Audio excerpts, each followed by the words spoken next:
pessoal! Nós faremos agora a correção do Exame Nacional de Acesso ao Profnit. O exame foi realizado em 2023 para a turma que iria iniciar em 2024. Primeira questão.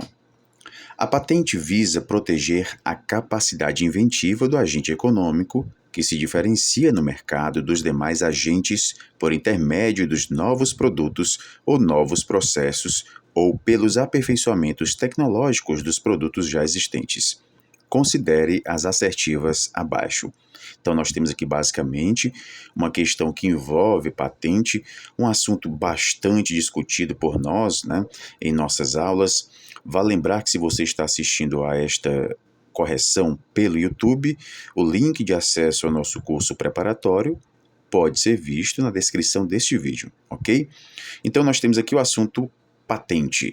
Lembrando que a bibliografia da seleção deste exame aqui de 2023 é a mesma bibliografia da seleção de 2025. Então a prova vai ocorrer agora em 2024 para a turma que vai iniciar em 2025. Então nós temos aqui um exame que aborda a mesma bibliografia da seleção deste ano. Trata-se, portanto, aqui de uma importante estratégia de estudos, resolver o último Exame Nacional de Acesso, uma vez que ele aborda a mesma bibliografia, ok? Então vamos aqui às assertivas, para a gente identificar as verdadeiras e as falsas, ok? Assertiva 1. O monopólio temporário permite a formação do preço prêmio no mercado, o qual se reduz ao término da vigência da proteção com a entrada de outros agentes no mercado. Verdadeiro, pessoal. De fato, o monopólio temporário permite a formação deste preço prêmio no mercado. Então, quando termina a vigência desta proteção, quando a patente perde a vigência, outros agentes vão entrar no mercado, justamente por conta da perda da patente. Consequentemente, este preço prêmio, que é justamente um prêmio por conta deste monopólio, ele vai cair. Então, termina a vigência da proteção, cai o valor. E por que este valor cai?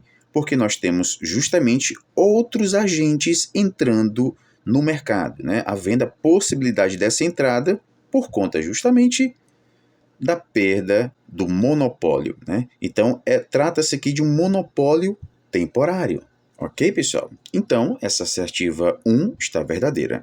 Assertiva 2, o monopólio temporário contribui para a recuperação do investimento feito no novo produto. Ok, isso chega a ser óbvio, Esse monopólio, ele assegura esse investimento que foi feito, ou novo processo e incentiva ao reinvestimento em novo esforço tecnológico para a geração de novos produtos e processos.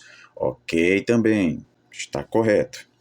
Ao término da vigência da patente, o conteúdo tecnológico protegido ingressa no domínio público, contribuindo para o aumento do estoque de conhecimento para a sociedade.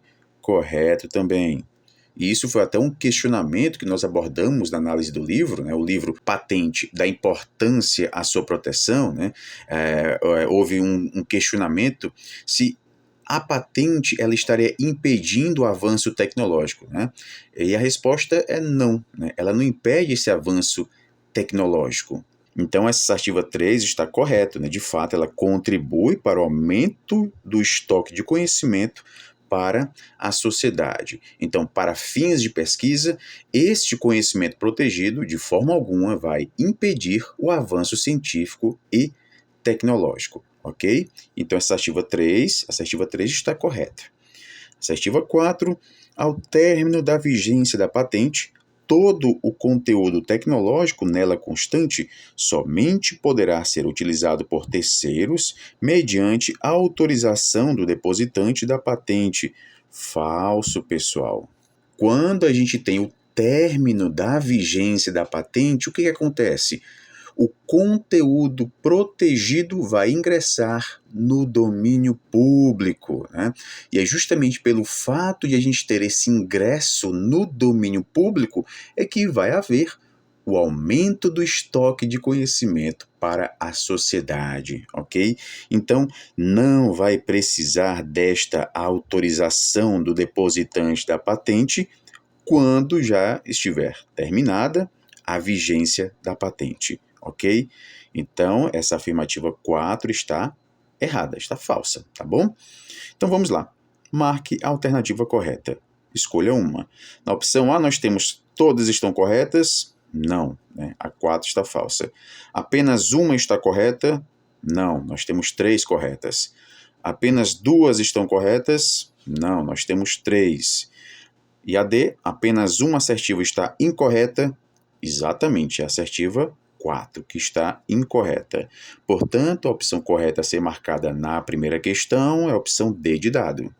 Então, lembrando, a patente é um monopólio temporário que vai conceder ao titular o direito de impedir terceiros, obviamente sem o seu consentimento, né, porque ele consentindo, terceiros podem explorar uma invenção ou aperfeiçoamento tecnológico, né? Então, havendo, obviamente, o seu consentimento, pode haver este uso, mas a patente ela dá esse direito ao titular, né, de impedir terceiros, sem o seu consentimento, de produzir, usar, colocar à venda, vender ou importar o seu invento tecnológico. Ok? Lembrando que aqui no Brasil nós temos 2 modalidades, a patente de invenção e a patente de modelo de utilidade. Ok? Então vamos lá. Segunda questão. Correlacione a coluna 1 com a coluna 2, ou seja, letras com números. Coluna 1 nós temos inovação de produto, né? Onde que nós encontramos aqui a inovação de produtos? Nós vamos encontrar no item 4, né? É a introdução de um bem ou serviço novo ou significativamente melhorado no que concerne às suas características ou usos previstos. Incluem-se melhoramentos significativos em especificações técnicas, componentes e materiais, softwares incorporados, facilidade de uso ou outras características funcionais. Então, na A, nós temos 4, né? Percebam que na coluna 1, nós temos uma palavrinha que está se repetindo, né? Inovação, inovação, inovação. Então, em todas nós temos inovação. Lembrando que, tomando por base o que nós encontramos, né, no Manual de Oslo, né, no termo inovação, inovação é a implementação de um produto. Este produto pode ser um bem ou serviço. Tá bom? Então, aqui nós podemos considerar um serviço como sendo um produto, tá bom? Então, a implementação de um produto, pode ser bem ou serviço, novo ou significativamente melhorado, ou um processo. Então, a gente pode ter um produto ou processo, ou novo método de marketing, ou um novo método organizacional nas práticas de negócios, na organização de local de trabalho ou nas relações externas. Então, nós temos aqui essa definição bastante abrangente de inovação, né, que compreende este amplo conjunto de inovações possíveis, né, produto, processo, marketing e de organização. E, é claro, no que diz respeito a produto, que pode ser bem ou serviço. Então, 2 palavrinhas aqui nessa segunda coluna, né, já nos levam a marcar a A e a 4, porque na 4 nós temos introdução de bem ou serviço. Então, bem ou serviço novo fazem referência a produto, tá bom? Então, essas 2 palavrinhas aqui nos ajudam a marcar como sendo a letra A, né? A4. Sabendo aqui que nós já iniciamos com A4, podemos, obviamente, descartar os itens B e C, porque no B nós temos A1 e no D nós temos A3. Então, já temos aqui como 2 possibilidades, a A e a C, não é verdade? Porque nós temos A4. É uma estratégia que a gente vai utilizando para reduzir as chances de erro, tá bom? Então, se a gente já tem certeza que a gente começa com A4, já descarta a B e a D. Então, vamos lá. Inovação de processo. duas palavrinhas que a gente pode ter em mente, né, que fazem relação a essa inovação de processo. Então, inovação de processo, implementação de um método de produção ou distribuição. Então, produção, distribuição, a gente faz referência a processo. Onde que nós encontramos produção ou distribuição? No 3, né? Então, nós temos aqui inovação de processo fazendo relação com o 3. É a implementação de um método de produção ou distribuição. E é claro, assim como nós encontramos nas outras inovações, né? Novo ou significativamente melhorado. Então, esse aspecto do novo ou significativamente melhorado, né, é algo que perpassa todas as inovações, tá bom? Então, a gente se detém aqui nessas palavrinhas-chave, tá bom? Assim como nós temos aqui para produto, né, produto, bem ou serviço, processo, produção, distribuição, ok? Então a gente vai usar essas estratégias para nos ajudar a responder essas questões que dizem respeito basicamente a esses tipos de inovação, tá bom? Então inovação de processo, implementação de um método de produção ou distribuição novo ou significativamente melhorado. Inclui-se mudanças significativas em técnicas, equipamentos e ou softwares, tá bom? Então, B3. Sabendo que nós temos aqui a B3, a única opção que resta é a opção A, né? Porque na opção C nós temos B1 e não é B1, ok? Então, continuando, já sabemos que a opção correta é a opção A, mas vamos ver aqui o resto. Inovação de marketing. Vamos pensar aqui no marketing em concepção do produto, embalagem, posicionamento e promoção, né? Então, promoção, concepção, embalagem, posicionamento, palavrinhas que fazem referência aqui a ações de marketing, tá bom? Então, inovação de marketing é a implementação de um novo método de marketing. Chega a ser até meio óbvio, né, pessoal? Até por conta do uso da palavra marketing, né? Então, às vezes a gente pode pensar, não, tá muito óbvio, né?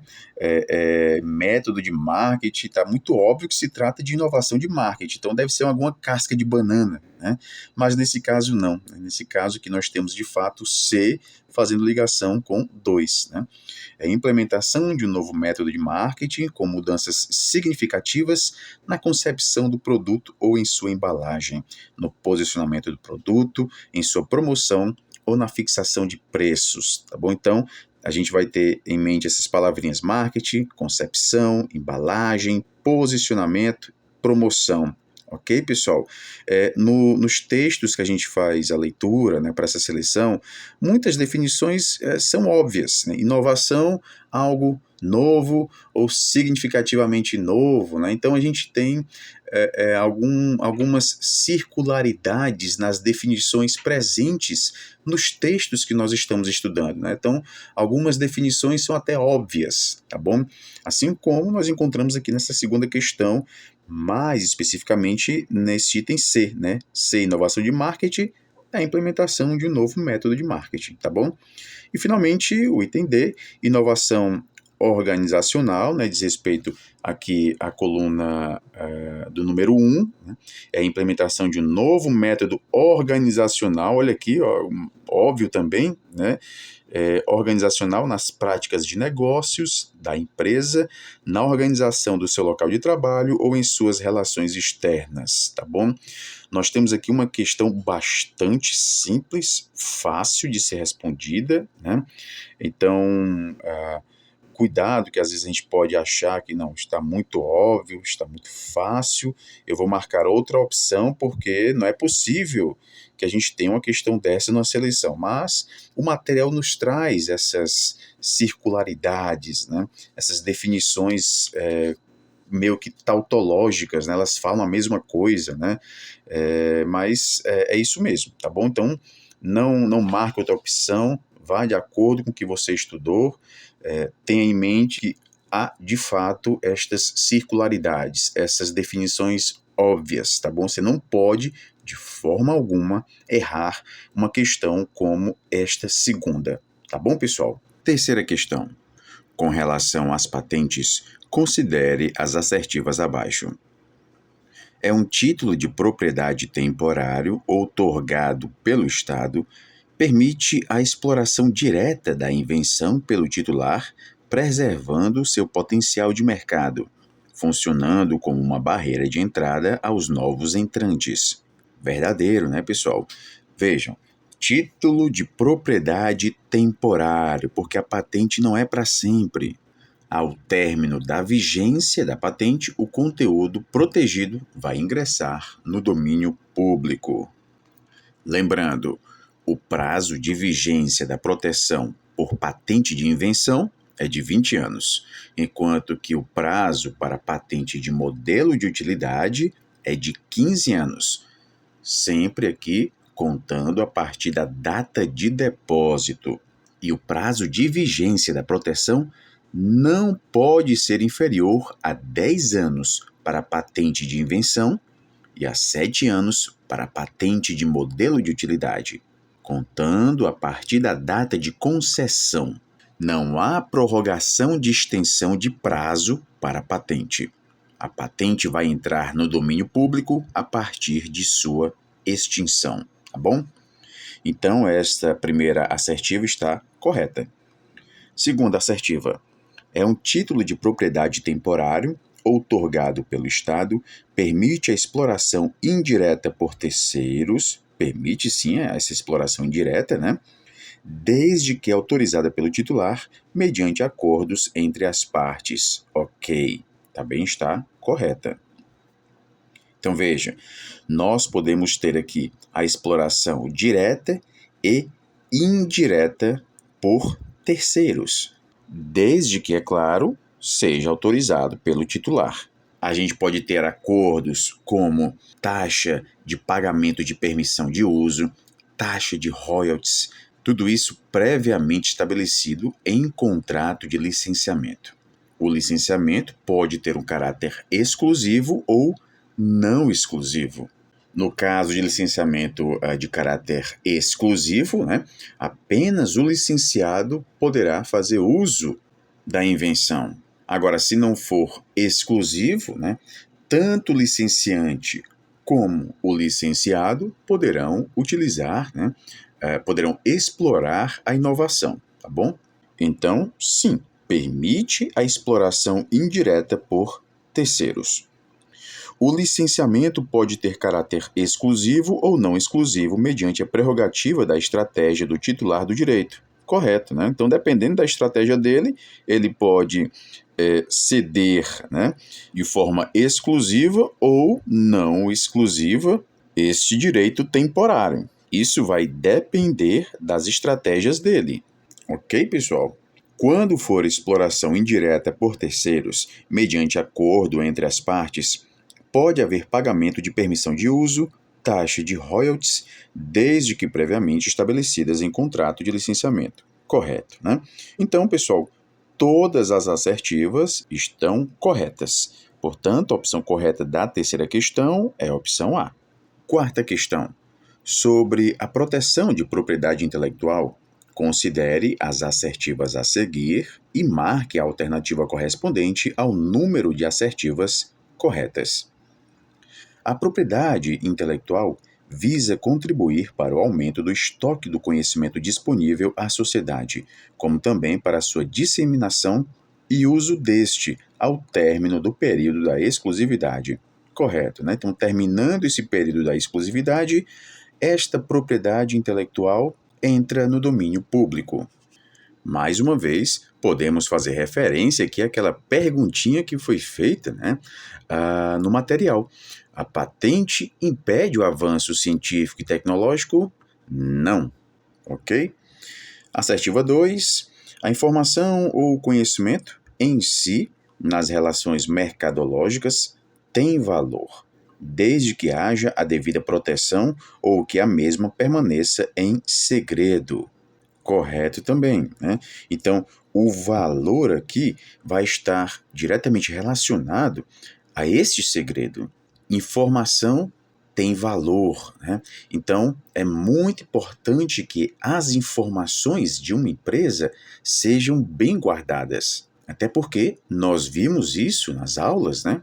Mesmo que uma informação sigilosa seja divulgada sem autorização, esta informação não vai ter mais valor comercial, não sendo passível de indenização. Portanto, é muito importante que esta informação, né, ou conhecimento permaneça em segredo. Então, essa segunda assertiva está correta.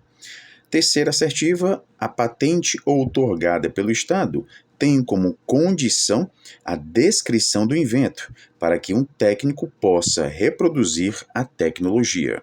Correto também, né? Então, para que haja este direito outorgado, é necessário, né, que no pedido de patente a gente tenha esta descrição do invento. Então, o invento deve ser descrito de forma detalhada, para que justamente por meio desta descrição, este invento, né, ele possa ser reproduzido. Até porque, uma vez entrada no domínio público, né, a gente vai ter a possibilidade de reproduzir esse invento tomando por base as informações que foram divulgadas, né, no pedido de patente. Então, de fato, trata-se de uma condição para a outorga da patente, né? Essa descrição do invento é uma condição. Se não houver esta descrição, não vai ser outorgada a patente. Então, nós já temos 3 assertivas corretas. Sabendo que nós já temos 3 assertivas corretas, podemos eliminar a opção C, né? Porque na C, nós temos que apenas 2 estão corretas. Assertiva 4. A proteção agrega valor ao estabelecer a exclusividade temporária sobre o conhecimento, impondo limite à sua comercialização, concedendo-lhe valor de troca e com a solicitação de autorização prévia para fins comerciais, mesmo após o final do período de vigência da proteção. Então vejam, vamos por partes. A proteção agrega valor ao estabelecer a exclusividade temporária. De fato, é importante a gente pensar nisso. Exclusividade temporária, né? Ok, sobre o conhecimento. Então vejam, em relação ao conhecimento, em relação a esta inovação, nós temos uma proteção que é temporária, impondo limite à sua comercialização, ok, concedendo-lhe valor de troca e com a solicitação de autorização prévia para fins comerciais, ok também, né? Então, para que outra pessoa possa utilizar um produto, né, protegido por patente, obviamente é necessária esta autorização prévia. Ok. Agora, mesmo após o final do período da vigência da proteção, não. Com o fim da vigência, né, de proteção, nós vamos ter aqui o domínio público, né? Então, esta invenção vai entrar em domínio público. Ok, pessoal? Então, essa assertiva 4 está falsa, tá bom? Sabendo que a 4 está falsa e nós já temos 3 corretas, nós devemos descartar a opção D, porque a D está dizendo que todas estão corretas, né? Pois bem, então restaram por enquanto aqui apenas as opções A e B, né? Vamos ver a última assertiva, a quinta, né? O conhecimento tecnológico protegido é passível de troca entre os agentes econômicos. Correto, né? Nós já vimos isso, né? De fato, a gente tem aqui um bom exemplo ao licenciamento, né? Que pode ser exclusivo, pode ser não exclusivo, né? Então, sim, é passível de troca entre os agentes econômicos. Então, pessoal, nós temos aqui 4 assertivas corretas, portanto, a opção correta da quarta questão é a opção A. Quinta questão.